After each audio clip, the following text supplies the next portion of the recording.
皆さんこんにちは、木村直樹です。最近、Vlog カメラっていうのがソニーから出て、それは1インチのイメージセンサーなんですけど、ちっちゃいサイズなんですけど、で、もう一個、ルミックスから、パナソニックから、GH100 っていうのが出たじゃないですか。で、こういうトライポッドに、ここのボタンがついてて、こう、自撮りができるってやつなんですけど、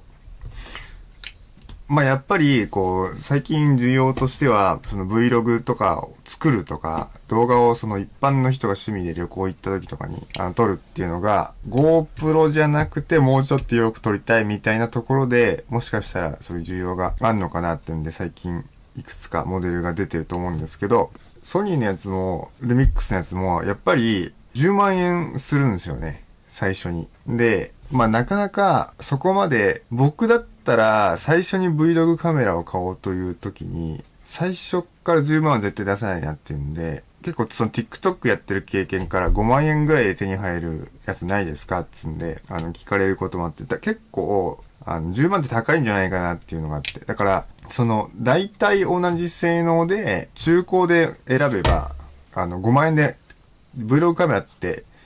組めると思うんですよね。で、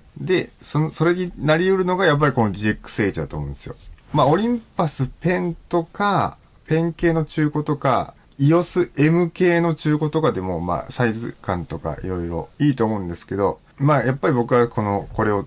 実際に使ってみて、最近またその YouTube ちょろっと撮り始めてるんで、結構いじり倒してるんですよね。それで、また設定方法も、ちょっとずつ組んできて、結構かっこいいルックにできたなっていうのが今あってですね。はい。これを進めたいなみたいな感じですね。5万円で。ボディはもう4万5千円で買えるんですよ。で、レンズは、今これつけてんのは、フィッシュアイの、サムヤンっていうサードパーティーの、サムヤンっていうメーカーの 7.5mm のフィッシュアイっていうやつなんですけど、めちゃめちゃワイド。だから、距離としては、ここからここが、手伸ばしたら、もう、軽く手を伸ばしたら、このサイズで自撮りができるっていうサイズだから、こう持ったりなんかしたら自撮りサイズにはもう完璧なんですよ、これ。それで、レンズはこれ3万するんですよね。でも、フィッシュアイで別に、7.5mm とか 8mm のやつとかを、1万円ぐらいで売ってるんで、そうすると5万でもう揃うんですよね。で GH100 の、いいところって、実は結構集音マイクの違いなんですよ。あと、ここにレックボタンがついてるってところで、持ちながら、50手ブレ補正もついてるんで、変えれば一番いいのはそっち買った方がいいんですが、新しいし、4K 撮れるし、4K、ただ、その半額でも、できるなっていうので、で、この GX8 はもう 4K30p がまず撮れるんですよ。で、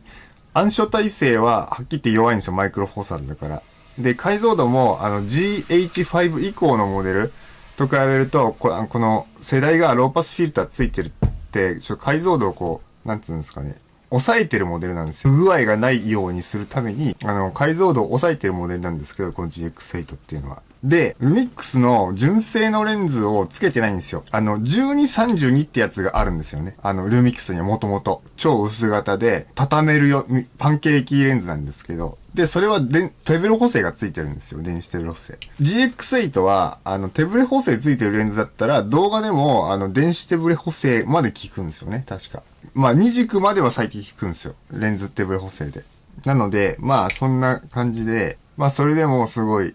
いいと思います。Vlog カメラとして。で、そんなことを考えているうちに、ちょっと長いイントロになってしまいましたけど、前回紹介したスーパートーンですね。で、あれが、久しぶりにその GX8 最近いじり倒してて、なんかいい色にならないかなと思って、もっと、なんていうんですか、もっといい、クオリティの高い映像を、この5万円のカメラで作れないかなっていうのをなんか、ハマっちゃって、それでまたいろいろいじくり倒してたんですけど、もうはっきり言ってエテルナみたいにしたいんですよね。T3 で撮ってるエテルナと比べて遜色ないみたいな。とか、一緒に2カメで使って色を合わせるとか、そういうことしたいんですけど、ちょっとなかなか大変、それはまあ難しいんですけど、最近結構いじってて、いじくり倒してて、それで最適な設定ができたんですよ。それでまたそのスーパートーンの作者のサイトをまた見に行ったりして、よくまた読み直したりしてたんですけど、結構前回紹介した方法がちょっと間違ってて、なので、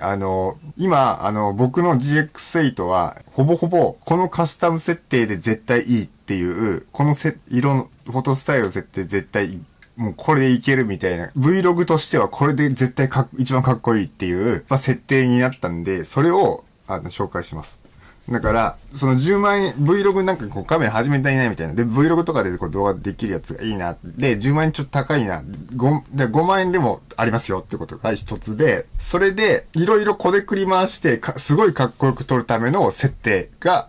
今から紹介します。はい。なんかやっぱり、まあ、これ多分、その新しい、こう GH4 とか GH5 とか、まあ、ちょっと GH4 は違うかもしれないんですけど、ホワイトバランスの設定とかちょっと変わるかもしれないんですけど、使えるんですよ。GH5 で、僕CM、ウェブ CM の案件で GH5 使ってる時に、まあ、レンズは単焦点なんですけど、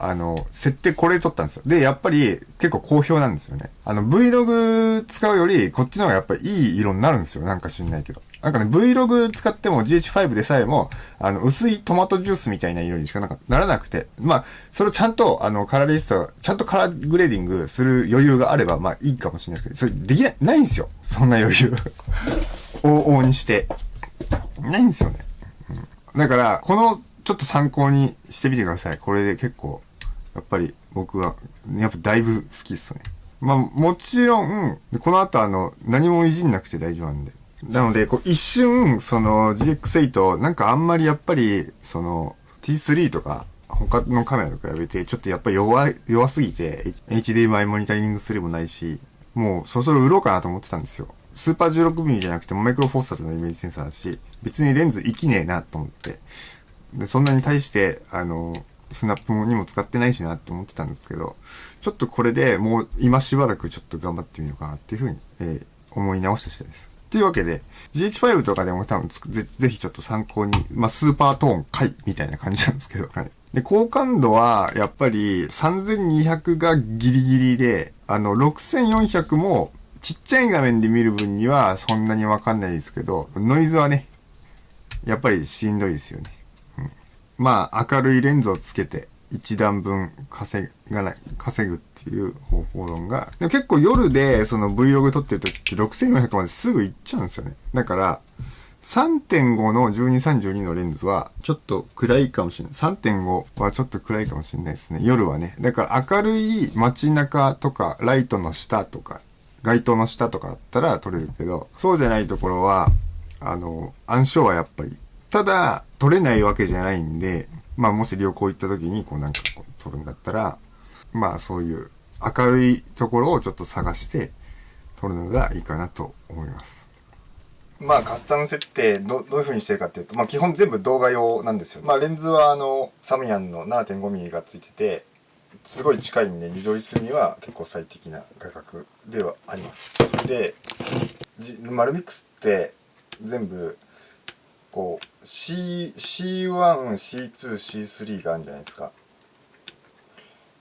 まあ、全部僕がこの動画モードをC1、C2、C3 どれかにしててやってるんですけど、でちょっと前に紹介したスーパートーンっていうのの設定がちょっと違ったんですよ。すいません。違ったんですよ。前紹介したやつは。もうフォトスタイルはポートレートにします。ポートレートのコントラストはプラス5で、シャープネスがマイナス5って前言ったんですけど、実はプラス1です。で、ノイズリダクションは、実はこれ見てみたら、ノイズリダクションってマイナスすると、サイドが下がるんですよ、なぜか。それでなんか、サイト下げすぎて、ちょっとなんか血色悪いし、あんまりだったなみたいな。下げすぎかなみたいな。ちょっとブリーチバイパスみたいにちょっとなってたんで、実はこれでしたっていうことですね。でシャープネスプラス1でよかったの。1だったってことです。で、サイドは下げるんですよ。これがカスタム設定なんですよね。で、それがまあ今ここのカスタム設定のところに入ってるんですけど、で、ハイライトがマイナス5っていうのが、これがスーパートーンなんですよね。で、そこで僕は人物を撮った時にホワイトバランスがノーマルで作ってるとちょっと血色悪いなって思ってでなんか結構富士の方のカメラは結構使ってるんでエテルナとかをじっくり観察してみたら結構スキントーンのところにピンクみたいなのちょっと入れてるなと思って特定の会長にだからなんかスキントーンの一番いいのってちょっと赤入るんだなって思ってでGH4 の時のスーパートーンの設定はアンバーが GH4 って強く出るからこっちにグリーンの方に移動するのが GH4 ではやってるんですよね。それはフォトスタイルの方でやってるんですけど GX8 はノーマルにしとくとそんなアンバー気にならないなってなったんですよ。よくよく見てみたら。っていうことで僕は実はこれは人物のスキントーンを一番よく見えて、で、他のところもちょっとアンバー系に行っちゃうんだけど、もうスキントーン重視で、他のところの色はもうどうでもいいと。どうせグレーディングしないための設定なんで、で、アンバープラス A、アンバープラス Q に全部しました。どのホワイトバランスの設定でも。なるように。はい。で、晴れモードが、だから昼間に日光で撮るときは、このポートレート、カスタムポートレートの設定で、なので C1 から C2、C3 までは、あとは感度別の設定だけのみになってます。で、なんで C1、C2、C3 にこう入れてるかっていうと、今、ハイライトシャドウオンオフしたと思うんですけど、ノーマルのビデオのところで。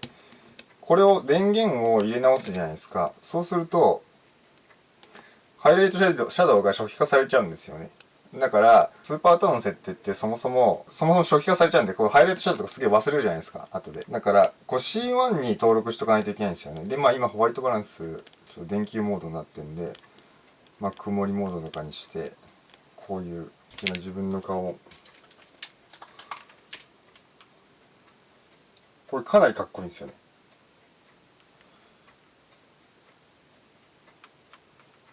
肌の回調もそうだし、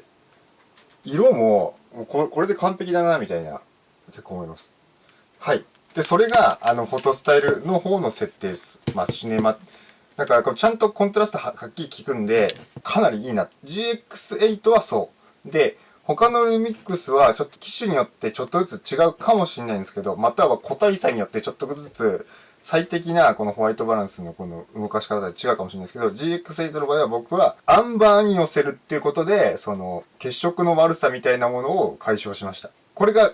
基本的なフォトスタイルの設定。で、もう一個が、このアイダイナミックとアイレゾリューション考察したんですよ。で、アイダイナミックはやっぱり、ダイナミックレンジは、広くなるんですけど、どういう風に広くするかっていうと、潰れた暗部を復旧させるために、暗部を持ち上げるっていうやり方なんですよ。アイダイナミック。ID レンジコントロールですね。日本語で言うと。これは、良くなかった。どういうあがいてもなんかあんまり。で、アイレゾリューションはちょっと使ってみてもいいかなっていうところで使ってみて、これはもう結構主観なんですけど、そんな悪さしてないし、なんか性能よくチートできるなぁ、みたいなぐらいのあれで、これちょっと後で高感度になった時にアイレゾリューションオンにするかオフにするかっていうところがまた変わってくるんですけど、それでこの3の 2C の3の1は一応3200までは一緒で、3の2がもう本当の緊急時の ISO640 にしてるんですけど、この時は実はブロックノイズがかなり出てくるんですよね、ノイズが。なんでそのノイズを砕くっていうことでシャープネスをプラス5&アイレゾリューション切ってます。アイレゾリューションオンだと、ちょっとすっごいちょっとですけど、やっぱりデジタル臭い補填がされてる気がして、なんかそういうのが目立ってくる気がして、それでオフにしてます。っていうのがカスタム設定。このね、カスタム設定を何にするかっていう。はい。という感じで、GX8 の撮影の設定がまた一新されたので、これで多分ずっと行くと思いますね、僕。やっぱりスーパートーン作った人、頭いいし、なんかすごいなって思いますね。このなんか結構好きなんですよ。この色がバッチリ良くなった気がするですね。それで今回の撮影カメラは、この T3 に 24mm の、富士の 24mm ですね。23mm の F1 って言います。やっぱり 23mm 便利。で、それよりも便利なのが、やっぱり色もいいし、もうログでエテルナのラット当てるのもう最強だなっていうふうに思います。この富士が。やっぱり。T3 は。T3 ですか。エテルナ、やっぱりすごい綺麗。で、それに、やっぱりそれを参考にこっちもやっぱり作ってますね。なんかこう、エテルナは本当にすごいです。使ってない人はわかんないと思うんですけど、本当にすごいです。色。うん。いいなってなるんですよね。いいなってなるんですよ。こう、キュンとくるんですよね。はい。だから、なんか、ローのカメラとかも使ってるんですけど、結構グレーディングむずくて、結構グレーディングむずいんですよ。で、時間もかかるし。だから、まず、やっぱり、富士、最初は見た方がいいですね、一回。で、それを見て、とか、まあ、なんか映画とかも見て、どういうルックがいいのかっていうのは、まあ、常にこう、感性を研ぎ澄ませながら、カラーグレーディングするのにも、まあ、そういうの大事だなって思います。うん、僕は結構このスキントーンがこってり出てるやつが好きです。なんていうんですかね。スキントーンを、ただの肌色じゃないんですよね。スキントーンっていうのはグラデーションじゃないですか。で、まあ立体感っていうのもグラデーションで、基本的にそのグラデーションとか立体感っていうのは映像においては光で描くんですけど、まあ光で描くんだけど、まあ色も大事だよね。で、そのグラデーションがしっかり出ることと、